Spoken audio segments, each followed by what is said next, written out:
الحمد لله رب العالمين والعاقبة للمتقين والصلاة والسلام على سيد الأنبياء والمرسلين وعلى آله وأصحابه أجمعين. أما بعد فأعوذ بالله من الشيطان اللعين الرجيم. بسم الله الرحمن الرحيم. قال الله تبارك وتعالى في القرآن المجيد والفرقان الحميد فيها يفرق كل أمر حكيم. وقال الله تبارك وتعالى في مقام آخر ما يفعل الله بعذابكم. آمنت بالله صدق الله العظيم وصدق رسوله النبي الكريم الأمين الرؤوف الرحيم. وقال الله تبارك وتعالى في شان حق حبيبه مخبرا وآمرا إن الله وملائكته يصلون على النبي يا أيها الذين آمنوا صلوا عليه وآله وسلموا تسلیما. تمام احباب محبت عقیدت اور ذوق کے ساتھ پیارے آقا صلی اللہ علیہ وآلہ وسلم کی ذات مبارکات پر ہدیہ درود و سلام پیش کرنا ہے. السلام علیکم یا سیدی یا رسول اللہ وعلی آلک و اصحابک یا حبیب اللہ.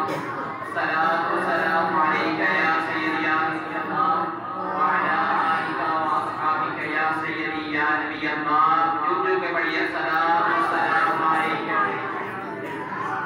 وعلی آلک و اصحابک یا سیدی یا نور اللہ یا صاحب الجمال و یا سید البشر من وجهك المنير لقد نكبل للقمر لا يمكن الثناء كما كان حقه بعد الهدى بظلمته قصہ مختصر.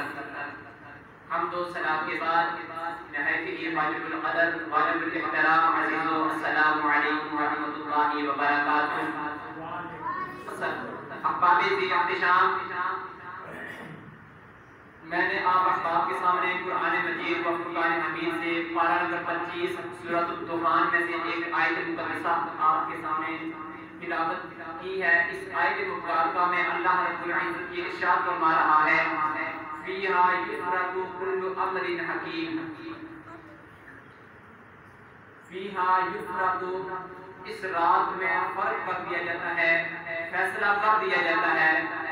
من کل امر حکیم، ہر حکمت والے کام کا فیصلہ اللہ رب العزت کی جانب سے اس رات میں کر دیا جاتا ہے. تو دوسری آیت مقدسہ میں نے آپ کے سامنے پڑھی ما یفعل اللہ بعذابکم، کہ اللہ تعالیٰ تمہیں عذاب دے کر کیا کرے گا. اللہ تعالیٰ تمہیں عذاب دے کر کیا کرے گا. اللہ تعالیٰ یہ نہیں چاہتا کہ میں اپنے بندوں کو عذاب دوں. اللہ تعالیٰ تو فرماتا ہے کہ ان عبادی، کہ میرے بندوں سے کہہ دو ربی غفور رحیم، کہ اے میرے بندو میں بڑا غفور بھی ہوں، بخشنے والا بھی ہوں، رحم کرنے والا بھی ہوں. تو جو میں نے پہلی آیت مقدسہ پڑھی ہے اس آیت مقدسہ کی تفسیر میں اکثریت مفسرین کرام نے اس آیت مقدسہ سے مراد شب برات کی رات ہے. یعنی شب برات وہ رات ہے جس رات میں لوگوں کے اعمال کا فیصلہ کر دیا جاتا ہے.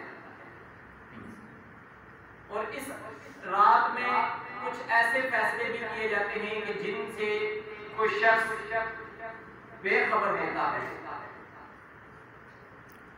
اور یہ رات ہم ایسے جوش اور جذبے سے گزار رہے ہوتے ہیں. خصوصاً میں متوجہ کرنا چاہتا ہوں نوجوان لوگوں کو جو ایسی عیاشی اور عیش و عشرت میں یہ رات گزارتے ہیں کہ وہ یہ سوچ رہے ہوتے ہیں کہ ہم نے اس دنیا میں 1000 سال تک جینا ہے. ایسے عیش و عشرت کے ساتھ وہ رات گزار رہے ہوتے ہیں. اور عیش و عشرت ان کی ایسی عیش و عشرت ہوتی ہے کہ وہ آتش بازی، پٹاخے، ہر کفرانہ رسم کو وہ اس رات میں رواج لیتے ہیں، جس کی وجہ سے وہ اللہ تعالیٰ کی رحمت سے تو محروم ہوتے ہی ہیں، لیکن عذاب نار کی بھی وہ مستحق ہو جاتے ہیں. اور غفلت میں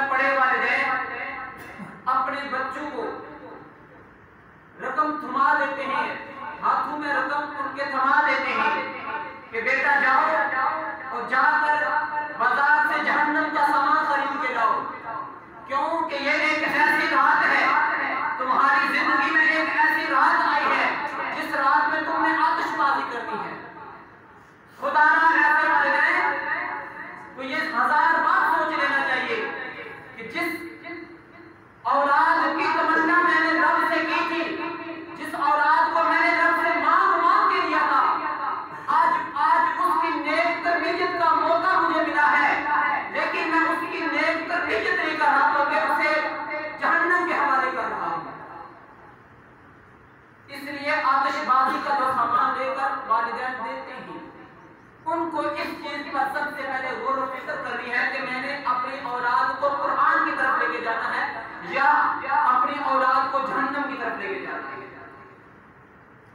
یہ چیز سب سے پہلے والدین کو سوچنی ہوگی۔ اس کے بعد اس رقم کا مالک اس اولاد کو بنانا ہے۔ تو قابض احتشام یہ عیش و عشرت والی رات نہیں ہے، بلکہ یہ ایک ایسی رات ہے جس کے بارے میں مولا کائنات حضرت سیدنا علی مرتضیٰ رضی اللہ تعالی عنہ فرماتے ہیں کہ رسول اکرم نور مجسم صلی اللہ علیہ وآلہ وسلم نے ارشاد فرمایا کہ اے لوگوں، اس رات میں نصف النہار من شعبان کی اس 15ویں رات میں اللہ تعالیٰ کی عبادت کرو اور 15 شعبان معظم کا روزہ رکھو، اور اس رات میں جو کچھ اللہ تعالیٰ سے تم اپنے دل کی تمنا مانگ سکتے ہو مانگ لو، کیونکہ یہ ایک ایسی رات ہے کہ اس رات میں اللہ رب العزت اپنی شان کے لائق آسمان دنیا میں نزول فرماتا ہے، اور بندے سے آ کر سب سے پہلا مخاطبہ یہ کرتا ہے، آگے عرض کرتا ہے کہ اے میرے بندو، ہے کوئی مجھ سے معافی مانگنے والا؟ کریم رب بھی اس کرم پہ قربان جائے جس کی پہلی التجا یہ ہوتی ہے، پہلی آواز یہی ہوتی ہے، پہلی ندا یہی ہوتی ہے کہ ہے کوئی مجھ سے معافی مانگنے والا؟ اور غفلت میں پڑے لوگ اس رات کو عیش و عشرت میں گزار دیتے ہیں۔ پھر آج کے اس پرفتن دور میں، مہنگائی کے دور میں، ہر کوئی رزق کا رونا رو رہا ہے، بے روزگاری کا رونا رو رہا ہے، کبھی کسی کی چوکھٹ پہ جا کے دامن بچھا رہا ہے، کبھی کسی بڑے وڈیرے کے در پہ جا کے اپنے پیشانی کو جھکا رہا ہے۔ وہ مالک ایک مرتبہ کہہ رہا ہے کہ ایک بار میرے چوکھٹ پہ آ جاؤ، میرے در پہ آ جاؤ، آ کے اپنی زمین نیاز کو میری بارگاہ میں جھکا دو، تمہیں ہر مال سے مالا مال کروں۔ جو ہر در در پہ تم جھک رہے ہو، ہر در در سے جھکنے سے تمہیں نجات دے دوں گا۔ ایسا بے نیاز مالک ہے۔ اور پھر یہ بھی اعلان کر رہا ہے کوئی بے اولاد جسے اولاد کی تمنا ہو؟ آج کی رات ہے، مجھ سے اولاد مانگ لے، اس کے نامہ اعمال میں اولاد لکھ دی جائے گی، اس کے نصیبوں میں اولاد لکھ دی جائے گی، لیکن پھر بھی ہم اس رات کو غفلت میں گزار دیتے ہیں۔ مالک اس آسمان دنیا پہ آ کے ندا دیتا ہے، لیکن ہم اس ندا کو سننے سے قاصر ہوتے ہیں، ہم اس ندا کو سننے سے قاصر ہوتے ہیں، ہم یہ رات غفلت میں گزار دیتے ہیں۔ حضرت سیدہ عائشہ صدیقہ رضی اللہ تعالی عنہ آپ فرماتی ہیں کہ رسول اکرم نور مجسم حضرت محمد مصطفیٰ صلی اللہ علیہ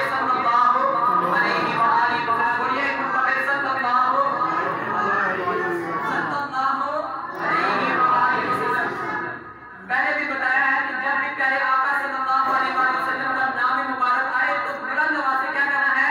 صلی اللہ علیہ وسلم۔ پیارے آقا صلی اللہ علیہ وسلم نے ارشاد فرمایا، حضرت سیدہ عائشہ صدیقہ فرماتی ہیں کہ ایک مرتبہ 14 شعبان معظم کی رات تھی جب حضور نبی اکرم نور مجسم صلی اللہ علیہ وسلم میرے حجرے مبارک میں تشریف فرما تھے۔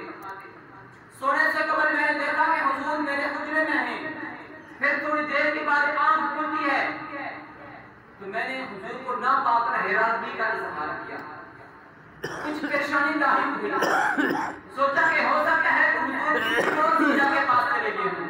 میں تمام ازواج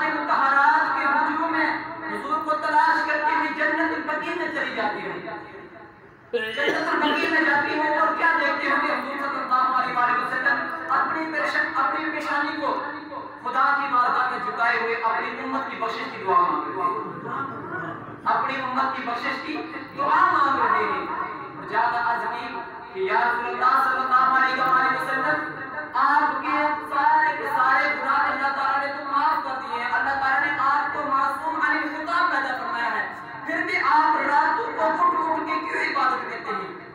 تو حضور نبی اکرم صلی اللہ علیہ وسلم نے فرمایا کہ اے عائشہ، اگر تو سننا چاہتی ہے، اگر تو یہ پسند کرنا چاہتی ہے، تو پسند کرتی ہے کہ میں تجھے آج کی اس رات کی فضیلت بتاؤں تو سن۔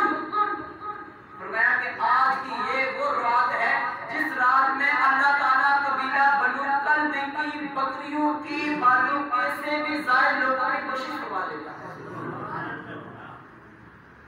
یہ عرب میں ایک قبیلہ کا بنو کلب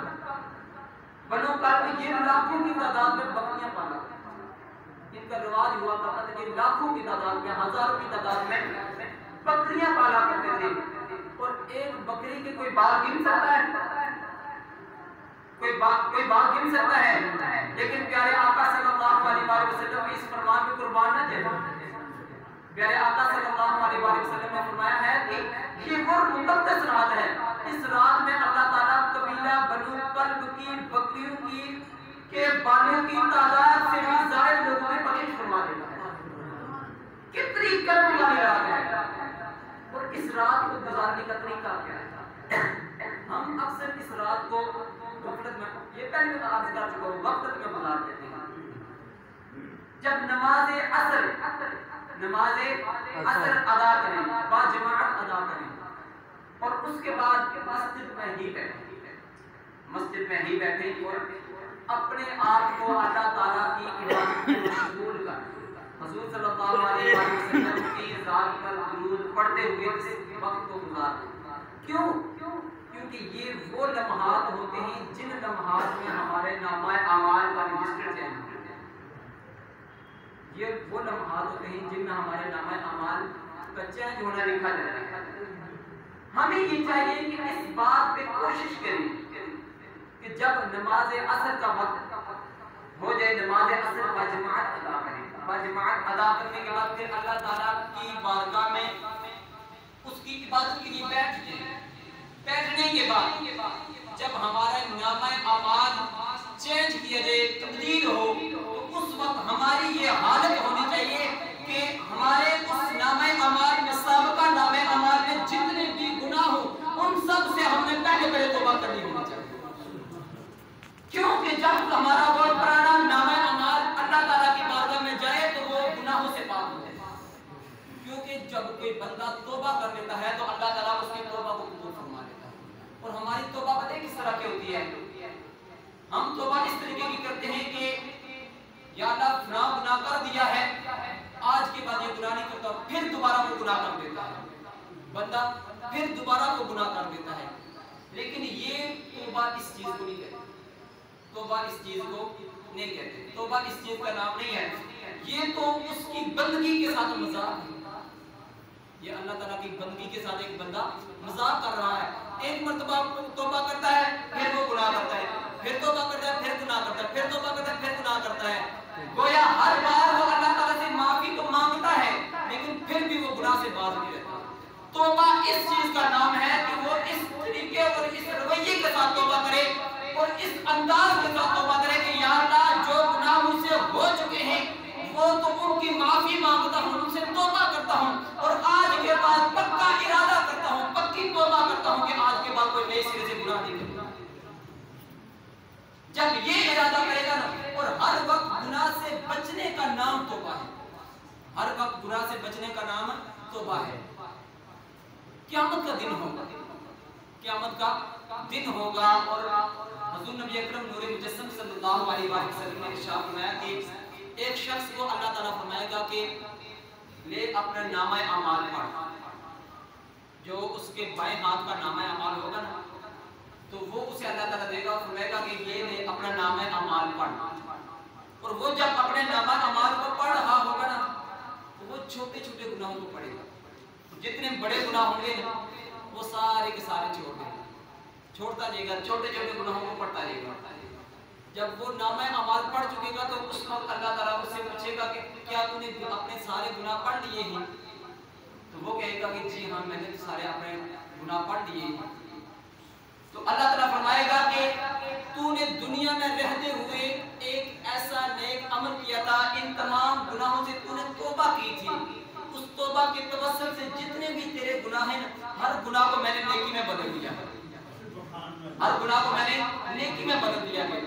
اور وہ بندہ مسکرا کے کہے گا یا اللہ عز و جل یہ تو ابھی میں نے چھوٹے چھوٹے گناہ پڑھے، بڑے تو ابھی باقی ہیں، بڑے تو ابھی باقی ہیں۔ صحابہ فرماتے ہیں کہ رسول اکرم صلی اللہ علیہ وسلم اس حدیث مبارکہ کی روایت کو جب بیان فرما رہے تھے تو حضور صلی اللہ علیہ وسلم نے جب یہ الفاظ بیان فرمائے تو حضور صلی اللہ علیہ وسلم اتنی کثرت کے ساتھ مسکرائے کہ آپ کی داڑھی مبارک صحابہ کرام نے دیکھی، اتنی کثرت کے ساتھ آپ اس شخص کی بات میں اس بات میں مسکرائے۔ تو ہمارے ذی احتشام یہ ہمارے پاس ایک وقت ہے کہ ہم توبہ کریں، اور ہماری حالت کیا ہے کہ ہم توبہ کی طرف نہیں جاتے، ہم گناہ کی طرف جاتے ہیں، ہم گناہ کو جلدی سے پکڑنے کی کوشش کرتے ہیں، نیکی کے کام کو ہم پکڑنے کی کوشش نہیں کرتے۔ یہ جو اللہ تعالیٰ نے ہمیں موقع دیا ہے شب برات، اس کا مطلب ہی یہی ہے کہ جہنم سے آزادی والی رات، جہنم سے آزادی والی رات، گناہوں سے چھٹکارا حاصل کرنے والی رات، اور ہر طرح کے اعمال میں نیکیاں لکھوا دینے کی رات۔ یعنی جب ایک بندہ اس رات کو غفلت میں گزار دے گا تو اس کے نامہ اعمال میں نیکیاں پھر کیسے لکھی جائیں گی؟ اس کے لیے نیکیاں لکھوانے کے لیے ہمیں اپنے خالق کے ساتھ رابطہ مضبوط کرنا ہے، اور وہ رابطہ کیسے مضبوط ہوگا؟ ہارون الرشید کا دور تھا، بہلول دنا، یہ ایک فقیر سا آدمی تھا، دانا سا شخص تھا۔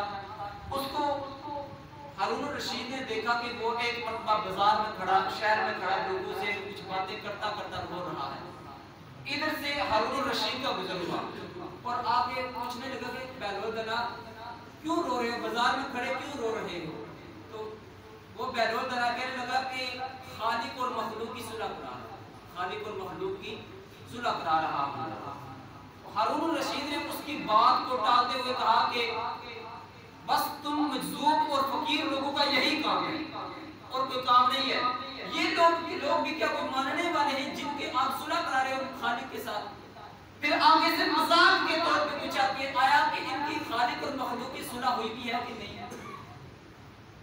تو بہلول دنا کہنے لگا کہ وہ مان رہا ہے یہ نہیں مان رہا۔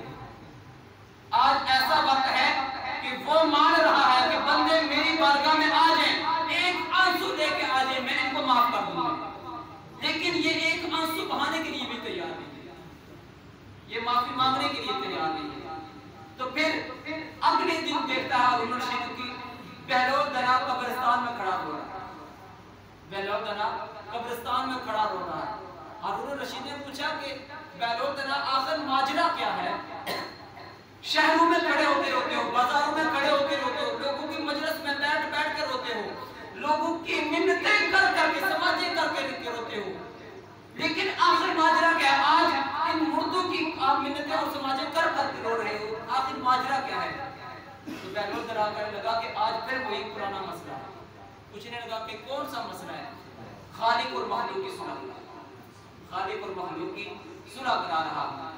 تو پھر پوچھتے ہیں کہ ہاں اب صلح ہوئی کہ نہیں؟ وہاں تو صلح نہیں ہوئی تھی، اب بتائیں گے اب صلح ہوئی ہے کہ نہیں ہوئی؟ تو بہلول دنا فرمانے لگے کہ اب یہ ماننے ہونے گا، اب یہ مان رہے ہیں، قبروں میں جب آنکھیں بند ہو جائیں گی اس وقت ہماری آنکھیں کھلیں گی، اس وقت اللہ تعالیٰ فرمائے گا کہ میں نے تمہیں زندگی میں موقع دیا تھا، تو فرمائے گا کہ ما یفعل اللہ بعذابکم، میں کیا کروں گا تمہیں عذاب دے گا۔ وہ اللہ تعالیٰ فرما رہا ہے کہ مجھے تمہیں عذاب دینے کا کوئی شوق نہیں ہے، بس تم ایک آنسو لے کر میری بارگاہ میں آ جاؤ، آؤ اور آ کر مجھ سے معافی مانگو، میں تمہیں معافی مانگوں گا۔ ایک آنسو کے ذریعے وہ ساری کی ساری خطائیں معاف کرے، عاجزی لے کر اس کی بارگاہ میں آ جاؤ، وہ تمہیں معاف کر دے، اتنا بے نیاز ہے۔ بخشنے پہ آئے تو اس وقت وہ بندوں کے گناہوں کے پہاڑ نہیں دیکھتا. بندے کو اس وقت یہ مینشن نہیں کرنا پڑتا کہ یا اللہ میرا فلاں گناہ معاف کر دے.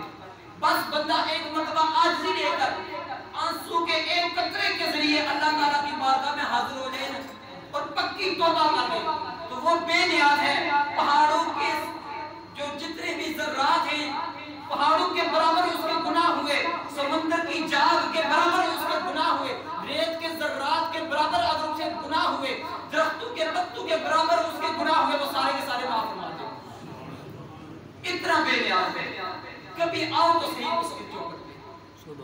ہم دنیا دار سے مانگنے کے لیے چلے جاتے ہیں, دنیا دار کی منتیں اور سماجھیں کر لیتے ہیں. دنیا دار سے ہمیں مانگنے کے لیے اس کے سامنے اپنی جبین کو جھکانا پڑے, ہم جھکا لیتے ہیں, لیکن رب کے سامنے نہیں جھکاتے. یہ وہ رب جس نے رزق کا وعدہ کیا ہے کہ تم میری بندگی کرو میں تمہیں رزق عطا کروں گا, تم میری بندگی کرو میں تمہیں رزق عطا کروں گا. لیکن پھر بھی ہم اس کی بندگی کے لیے تیار نہیں ہوتے. ہم رزق کی تلاش میں لوگوں کے ترنے اور منتیں اور سماجھیں کرتے ہیں. اس لیے در در پہ جھکنے سے بہتر ہے ایک در پہ جھک جائے. اللہ تعالیٰ ہر در سے جھکنے سے ہاتھ بے نیاز کرے. اتنا خالق ہے. جس خالق نے پیدا کیا ایک شخص کو, اور وہ اللہ وہ رب 70 ماؤں سے بڑھ کر بندے کے ساتھ پیار کرتا ہے. ایک ماں کتنا بچے کے ساتھ پیار کرتی ہے, کبھی اندازہ لگایا کسی نے؟ ہر شخص یہ گربان جانتے کہ ایک ماں کی ممتا جس کے اندر اللہ تعالیٰ نے محبت کو بھر کر کتنی محبت کرتی ہے اپنے بچے کے ساتھ. ایک دن کے لیے اگر بچہ گھر سے کبھی بدلائے بغیر چلا جائے نا تو ماں کے حلق سے روٹی کا ایک لقمہ نہیں اتر رہا ہوتا. باپ کتنی محبت کرتا اپنی اولاد سے. لیکن اسی طرح فرمایا کہ اگر اسی طریقے کی 70 مائیں آ جائیں, 70 ماؤں سے بھی بڑھ کر وہ اپنے بندے سے محبت کرتا ہے. وہ کہتا ہے کہ میرا بندہ میری چوکٹ پہ آ جائے میں اس کے جتنے گناہ سارے معاف کر دوں. لیکن لوگوں آج ہمارے پاس موقع ہے. آج کی یہ رات شب برات ہم نے اللہ تعالیٰ کی بارگاہ میں سر جھکاتے ہوئے گزارنی ہے, اس کی عبادت میں گزارنی ہے. اس کو عیش و عشرت میں نہیں گزارنی. یہ پٹاخے, یہ دور دھماکے, یہ اس میں یہ گزارنے والی رات نہیں ہے. یہ مہمان نوازی والی رات نہیں ہے. یہ وہ رات ہے جس رات میں ہمارے نامہ اعمال چینج کیا جائے گا. اس رات میں ہمارے جو نئے آنے والے سال میں جو ہم نے کام کرنے ہیں, جو عمل کرنے ہیں, وہ سارے کے سارے اس رات میں لکھ دیے جائیں گے. وہ جو ہمارے یہ کاندھوں میں بیٹھے ہیں کرام کاتبین, ان کے ہاتھوں میں تھما دیے جائیں گے اور ہر طرح کا عمل لکھ دیا جائے گا کہ اس شخص نے اس سال میں مرنا ہے یا جیتے رہنا ہے. ہر شخص کی زندگی اور موت کا فیصلہ آج کی رات میں ہو جائے گا. ویسے تو پہلے ہو چکا ہے ایک مرتبہ, اور آج کے اس دن میں آج کی اس رات میں حضرت اسرائیل کے حوالے کو نام کر دیے جائیں گے کہ جن میں اس سال کے اندر مرنا ہے. کوئی شخص یہ نہ سمجھے کہ میں نے اگلے اور 25 سال کے لیے زندہ رہنا ہے. ہو سکتا ہے کہ اس کی رحمت سے آج اس کے شجر حیات سے اس کا جو پتہ ہے وہ گر جائے اور وہ لمبی لمبی امیدیں باندھ کے بیٹھا ہو. اس لیے خدا را اپنے آپ کو گناہوں سے بچاتے ہوئے, اپنے آپ کو رب کی بارگاہ میں پیش کرتے ہوئے آج کی رات اللہ رب العزت کی بارگاہ میں سر جھکاتے ہوئے گزار دیں. میں یہ نہیں کہتا کہ پوری رات جاگ کے آپ کی بارگاہ, واضح طور پہ یہ بات کہہ رہا ہوں کہ میں یہ نہیں کہتا کہ پوری رات جاگ کر آپ عبادت کریں. میں یہ کہتا ہوں کہ آپ تھوڑی دیر کے لیے عبادت کریں, اخلاص اور محبت اور چاشنی کے ساتھ عبادت کریں. آپ کا تھوڑا سا عمل اللہ تعالیٰ کو خلوص کے ساتھ کیا ہوا تھوڑا سا عمل اللہ تعالیٰ کو اتنا قبول ہے کہ آپ عبادت کے لیے پوری رات کھڑے ہو کے گزار دیں. اس میں اگر خلوص نہیں ہے وہ اللہ تعالیٰ کو قبول نہیں, وہ اللہ تعالیٰ کو قبول نہیں ہے. جو اخلاص والا عمل ہے تھوڑا سا ہی ہو. تو اس لیے آج کی اس رات کو جو ہے وہ اللہ تعالیٰ کی بارگاہ میں جھکاتے ہوئے گزار دیں. اور ہمارے اس مسجد میں